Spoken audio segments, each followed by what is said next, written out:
భక్తిధామం ప్రేక్షకులందరికీ నమస్కారం.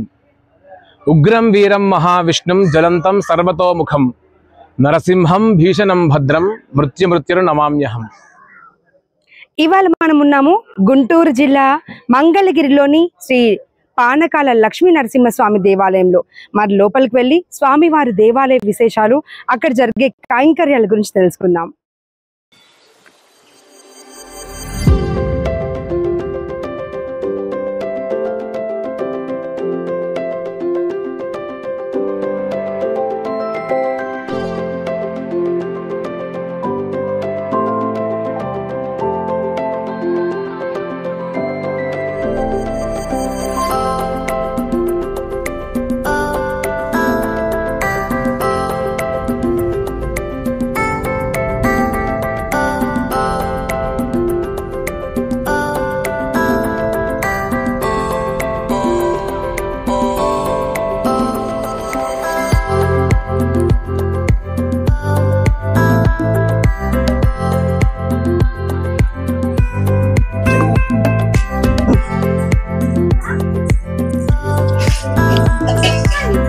ఇది కొండపైన ఉన్నటువంటి పరిసర ప్రాంతాలు. చాలా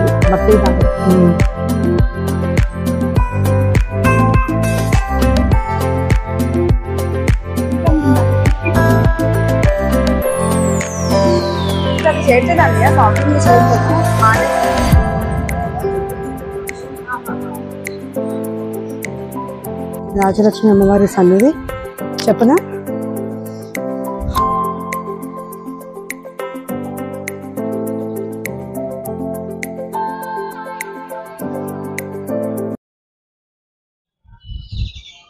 ఇప్పుడు మనం ఉన్నాము శ్రీ పానకాల లక్ష్మీ నరసింహస్వామి వారి సన్నిధిలో. మరి ఇక్కడ స్వామివారికి జరిగే కైంకర్యాలు, ఆలయ విశేషాల గురించి మనం ఇక్కడ పూజారి గారితో మాట్లాడదాం. జయ నారసింహ, జయ జయ నారసింహ. సత్యజ్ఞాన సుఖస్వరూపమమలం క్షీరాబ్ధిమధ్యస్థితం యోగారూఢమదిరసన్న వదనం భూషా సహస్రాజ్వలం రక్షం చక్రవినాకసభయహరాం బిభ్రాణమర్కత్యపం చిత్రే బోధ ఫణీంద్రమింద్రడబలం లక్ష్మీ నృసింహం భజే. ఇది మంగళాద్రి క్షేత్రం, గుంటూరు జిల్లా మంగళగిరిగా పిలువబడుతుంది. విజయవాడకి 11 కిలోమీటర్ల దూరంలో, అదేవిధంగా గుంటూరుకి 22 కిలోమీటర్ల దూరంలో ఈ మధ్యస్థానంలో ఈ మంగళగిరి మంగళాద్రి క్షేత్రంగా ఇక్కడ ఏర్పడింది. ఇది అమరావతి రాజధానికి కూడా ముఖ్యమైనటువంటి స్థానం. ఇది ఇక్కడ స్వామివారు నరసింహస్వామివారు 3 రూపంలో స్వామి ఇక్కడ ఉద్భవించారు.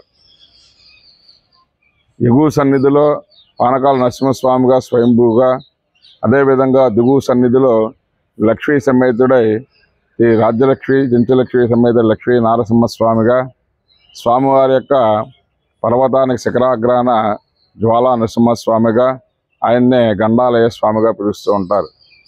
ఈ 3 రూపాల్లో స్వామి ఇక్కడ దర్శన భాగ్యాన్ని కల్పిస్తూ ఉంటారు. కృతయుగంలో హిరణ్యక సంహారమైన తర్వాత నమూచి అనేటువంటి రాక్షసుడు ఘోర తపస్సు చెంది బ్రహ్మ దగ్గర జంతువులతో కానీ, క్రిమికీటకాలతో కానీ, పక్షులతో కానీ, మనుషులతో కానీ ఇటువంటి వాటితో చావు లేకుండా వరం పొంది అతిమత గర్భం చేత ఆ యొక్క దేవతలని, ఋషుల్ని అందరినీ కూడా యజ్ఞ యాగాలన్నీ పాడు చేసి వాళ్ళందరినీ కూడా హింసిస్తున్నారని. వాళ్ళందరూ కూడా వెళ్ళి స్వామి దగ్గరికి వెళ్ళి, ఆయన బలా నమూచనుడు రాక్షసుడు ఈ యొక్క మా యొక్క యజ్ఞ యాగాలు పాడు చేసి మమ్మల్ని, మా పిల్లలందరినీ కూడా హింసిస్తున్నారు, మమ్మల్ని రక్షించమని స్వామివారిని ప్రాధేయపడితే స్వామి యొక్క సుదర్శన చక్రాన్ని అగ్నిజ్వాలతో ప్రయోగం చేసి దాని మీద ఈ సముద్రం పైన వచ్చేటువంటి అలల మధ్యలో వచ్చే ఆ నురుగును తీసుకొచ్చి కప్పి దాన్ని పంపించారంట సుదర్శన చక్రాన్ని.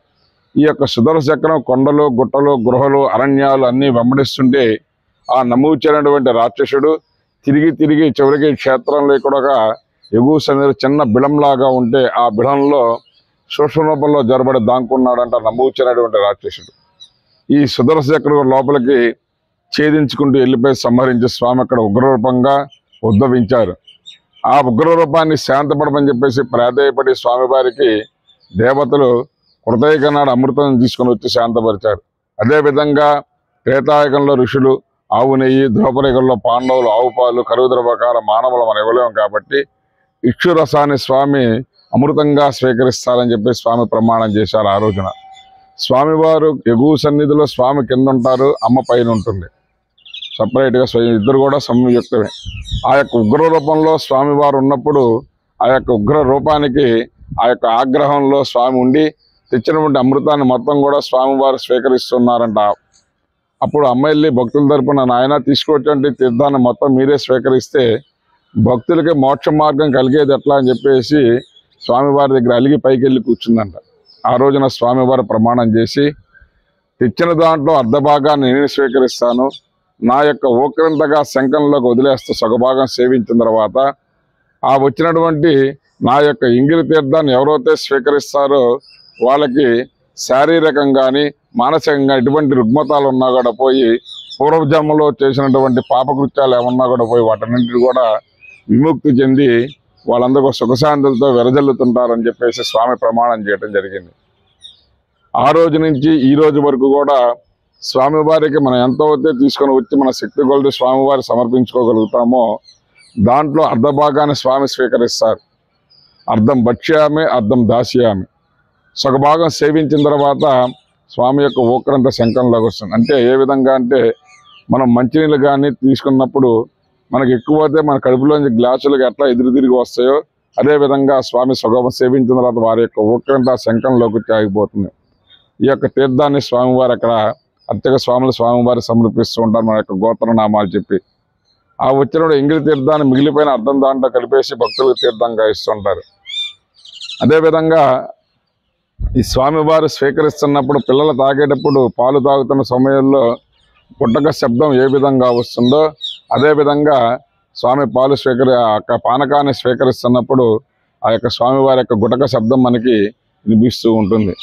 ఈ యొక్క దేవాలయంలో చీమలు కానీ ఈగలు కానీ ఇటువంటివి, అదేవిధంగా మనం నడుస్తున్న సమయంలో మన కాళ్ళు బంకలు సాగి అతుక్కుపోవటం కానీ ఉండదు. అక్కడ అనేక లక్షల బిందులు కలిపి స్వామివారి ప్రతినిత్యం కూడా వేల కొలది సమర్పిస్తూ ఉంటారు. అది యొక్క మంగళాద్రి క్షేత్రంలో అంటే స్వామి యొక్క గొప్ప మహిమతో అక్కడ ఈగలు చీమలు ఉండటం కానీ మన చేతులు కానీ కాళ్ళు కానీ బంకలు సాగడం అటువంటిది ఏమి ఉండదు. అదేవిధంగా మనం ఇంట్లో అయితే డబ్బాలో పెట్టినా సరే ఒక ఈగ కానీ చీమ కానీ వెళ్ళిపోయి వాటిలో ఆ పంచదార కానీ అవన్నీ వచ్చింటూ ఉంటాయి ఈ క్షేత్రం. అదేవిధంగా ఈ స్వామి యొక్క మంగళాద్రి పర్వతం ఎట్లా ఉంటుందంటే పడుకున్నటువంటి ఏనుగు ఏ విధంగా ఉంటుందో అదేవిధంగా ఈ యొక్క మంగళగిరి ఈ యొక్క మంగళాద్రి పర్వతం ఆ విధంగా ఉంటుంది. అశ్వశృంగి మహారాజు అతను అంగవైకల్యంతో ఉండి రాజ్యాన్ని నుంచి కూడా అతన్ని పంపించేయడం జరుగుతుంది. అక్కడ వాళ్ళ యొక్క తల్లిదండ్రులు అతను తపస్సు చేసి స్వామివారి యొక్క వరం పొంది నాయన నా యొక్క ఈ అంగవైకల్యంతో నేను చాలా బాధపడుతున్నాను, నన్ను ఈ జన్మ నుంచి విముక్తి చేయి తండ్రి అని చెప్పేసి స్వామిని వేడుకోవడం జరిగితే స్వామి దర్శన భాగ్యాన్ని ఇచ్చి నువ్వు ఇక్కడ ఏనుగు రూపంలో ఇక్కడ ఉంటావు, నువ్వు నీ యొక్క నేత్రంలో నుంచి నేను దర్శన భాగ్యాన్ని కల్పిస్తాను మంగళాద్రి క్షేత్రాలు ప్రతి ఒక్క భక్తునికి కూడా. అటువంటి ఈ మంగళప్రదమైనటువంటి మంగళాద్రి క్షేత్రంలో నీ యొక్క నేత్రం నుంచి నన్ను ఎవరైతే దర్శనం చేసుకుంటారో వాళ్ళకి ఈ యొక్క ఏనుగు రూపం కాబట్టి అష్టైశ్వర్యాలు కలుగుతాయని చెప్పేసి స్వామి చేయడం జరిగింది. ఈ మంగళాద్రి క్షేత్రం పడుకున్నటువంటి ఏనుగు ఏ విధంగా ఉంటుందో అదే విధంగా ఉండి ఆ యొక్క నేత్రంలో స్వామివారి యొక్క దేవాలయం ఉంటుంది. అదేవిధంగా కింద స్వామివారిని పాండవులు ప్రతిష్ఠ చేశారు లక్ష్మీ సమేతంగా.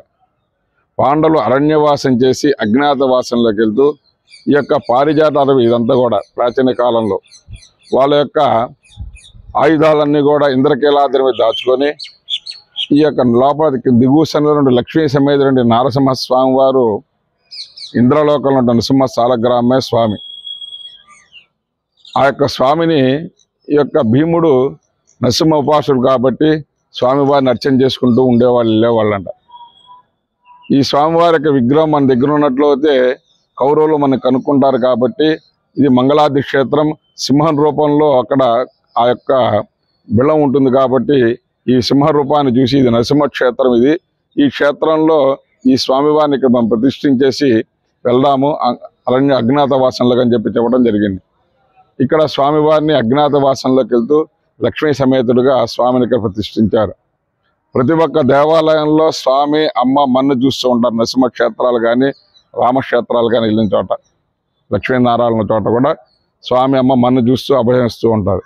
కానీ ఈ మంగళాద్రి క్షేత్రంలో స్వామివారు మన్ను చూస్తుంటారు, అమ్మవారు స్వామిని చూస్తుంటుంది. అమ్మ చెవి మన వైపు ఉంటుంది, అమ్మ నోరు స్వామివారి యొక్క చెవి దగ్గర ఉంటుంది.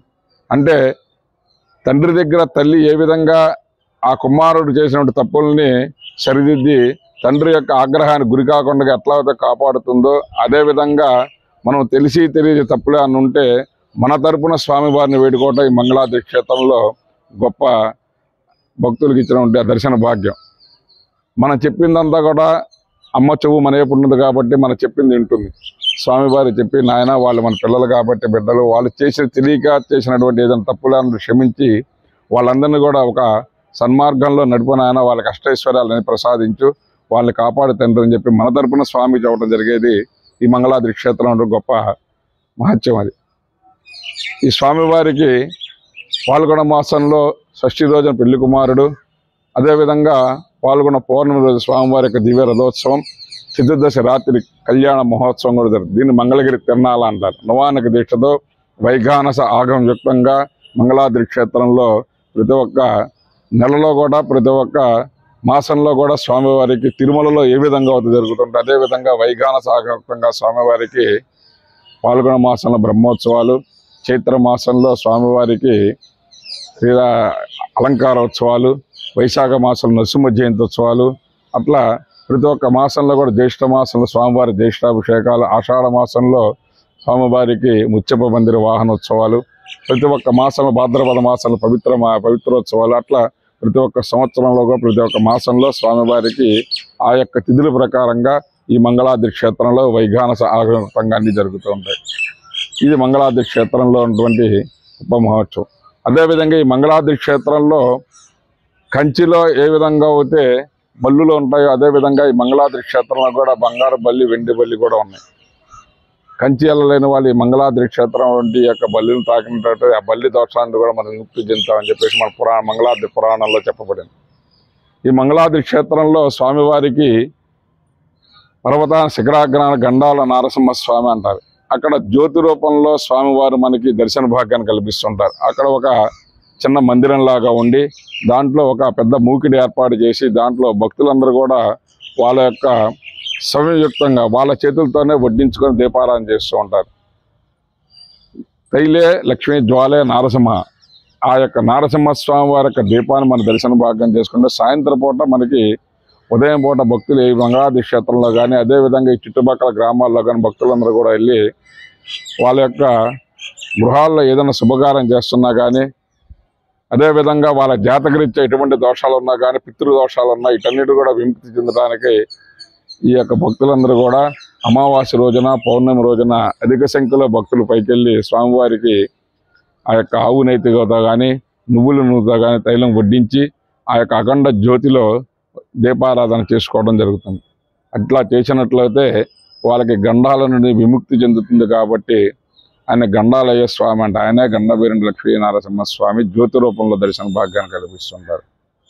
అదేవిధంగా ఈ మంగళాద్రి క్షేత్రంలో పానకాల నరసింహస్వామి వారి దర్శన భాగ్యాన్ని చేసుకోవడం ఉదయం పూట మానవార్చన, సాయంత్రం పూట దేవతార్చన. ఉదయం 7 గంటల నుంచి 4 గంటల వరకే స్వామి యొక్క దర్శన భాగ్యం అంటే 7:30 నుంచి 3:30 వరకు పానక నివేదన జరుగుతూ ఉంటుంది. సూర్యోదయం అయిన తర్వాత సూర్యాస్తం లోపలే మానవులకు మనకు దర్శన భాగ్యం ఉంటుంది. కాబట్టి ఆ యొక్క సమయంలో వచ్చి ఎగువ సన్నిధిలో పానకాల నరసింహస్వామి వారిని దర్శన భాగ్యాన్ని చేసుకోవచ్చు ఎవరైనా సరే. దిగువ సన్నిధిలో ఉండే స్వామి లక్ష్మీ సమేతంగా ఉంటారు కాబట్టి లక్ష్మీ నారసింహస్వామి వారికి ప్రతి నిత్య కళ్యాణం కానీ వైభవోత్సవాలు కానీ తర్వాత బ్రహ్మోత్సవాలు కానీ పుష్పాలంకారాలు కానీ ప్రసాద వితరణలు కానీ అన్నీ కూడా నిత్య హోమాలు కానీ సుదర్శన హోమాలు, నారసింహ హోమాలు, లక్ష్మీ హోమాలు ఇవన్నీ కూడా దిగువ సన్నిధిలో ప్రతినిత్యం కూడా జరుగుతుంటాయి. ఇక్కడ స్వామివారి యొక్క దర్శన భాగ్యం ఉదయం 5 గంటల నుంచి 1 గంట వరకు దిగువ సన్నిధిలో ఉంటుంది. మళ్ళీ సాయంత్రం 4 గంటల నుంచి 8 గంటల వరకు దర్శన భాగ్యాన్ని కల్పిస్తూ ఉంటుంది. ఇటువంటి క్షేత్రం ఈ మంగళాద్రి క్షేత్రంలో.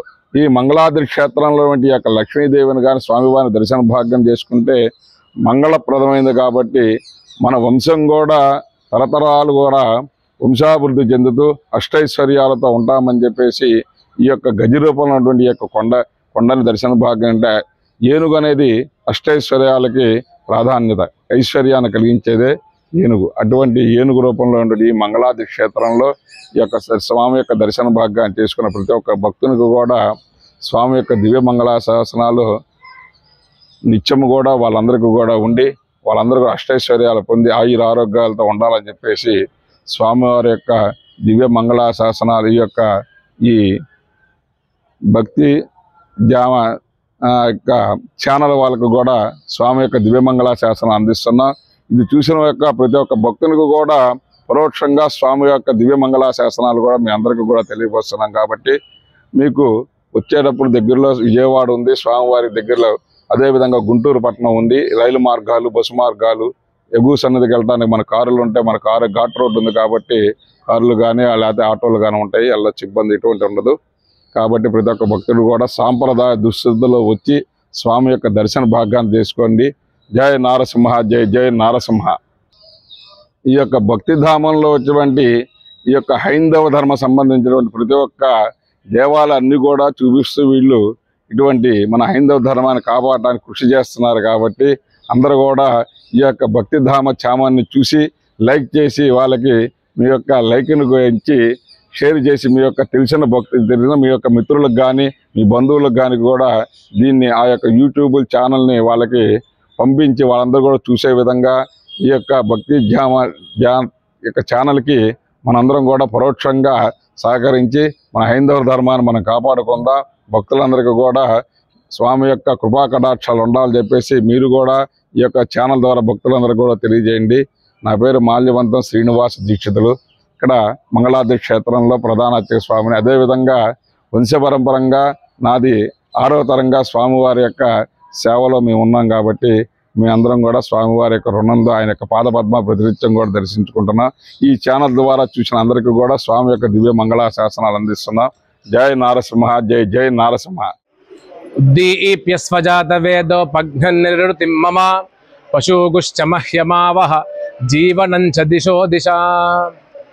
ఈ ఆలయంలో భక్తులు తమ మొక్కుబడిని చెల్లించుకోవడం కోసము స్వామివారికి ప్రతినిత్యము మనం ఇక్కడ చూసినట్టు విధంగా 1,00,000 ఒత్తులతోటి దీపాలను వెలిగిస్తూ ఉంటారు. అలాగే సహస్ర దీపాలంకరణ, అలాగే 1,000,000 ఒత్తులతో కూడా ఇక్కడ దీపాలని వెలిగించి వారి యొక్క మొక్కుబడిని చెల్లించుకుంటూ రావడము సాంప్రదాయం. చూసారు కదండి, ఇది ఇవాల్టి మన భక్తిధామం కార్యక్రమంలో భాగంగా శ్రీ పానకాల లక్ష్మీ నరసింహస్వామి ఆలయ విశేషాలు. తదుపరి ఆలయ కార్యక్రమంలో మళ్ళీ కలుసుకుందాం. అంతవరకు సెలవు, నమస్కారం. సర్వే జనాః సుఖినో భవంతు.